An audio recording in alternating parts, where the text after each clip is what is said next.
Today we're going to be cutting in the doors of my Factory 533 hot rod.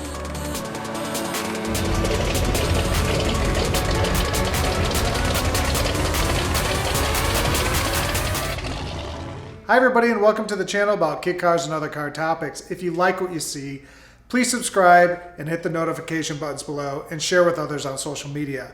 So I'm happy to say that I have over 6,000 subscribers. If you are watching my videos and you haven't subscribed or hit the notification buttons, please do so. It helps the channel out, makes it spread even more, and so I'd love to see that. I've been putting in a lot of hard work to make this channel happen, and along with the car, it's 3 times more editing work than there is actually working on the car. So anything you could do to help out, that'd be great. So today we're going to be rough cutting in the doors, and to do that we have to first drop the weight out of the doors, which means takes all the brackets out, and because it's really heavy steel inside, lose that. Then we got to tape the doors on. Now remember, the doors are oversized, so they don't actually fit in the holes or gaps, if you will, of the door for the door to fit into. So what we have to do is slowly cut the outside of the doors and evenly across all the sides. You can't just cut one side and then fit in the other side. Kind of evenly cut everything and get that door to actually fit into the hole. Once we fit it into the hole, then you actually gap it, but that's a little bit down the line. We need to get it in the hole first.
So as you saw, it's a pretty long process, back and forth, back and forth, back and forth, back and forth. Again, you can't really see what you're doing when you go to actually, put tape on the door to see where to cut off, because you can't see behind the material. So you have to slowly take it away until you're barely there to make sure you don't accidentally take too much off. It's not the funnest process in the world, and honestly, it's really a two-person job. Trying to get that door up and hold it on in place and tape it and get it to it's not sagging and all that stuff. But now that I have the doors in the holes, the next process is to actually install the hinges, put the door on the hinges, and then actually get that door to shut, and then gap in the size of the door so it's the perfect gap size, ready for paint. And so that's going to be coming up in the next few videos. So stay tuned, and thanks for subscribing. Appreciate it.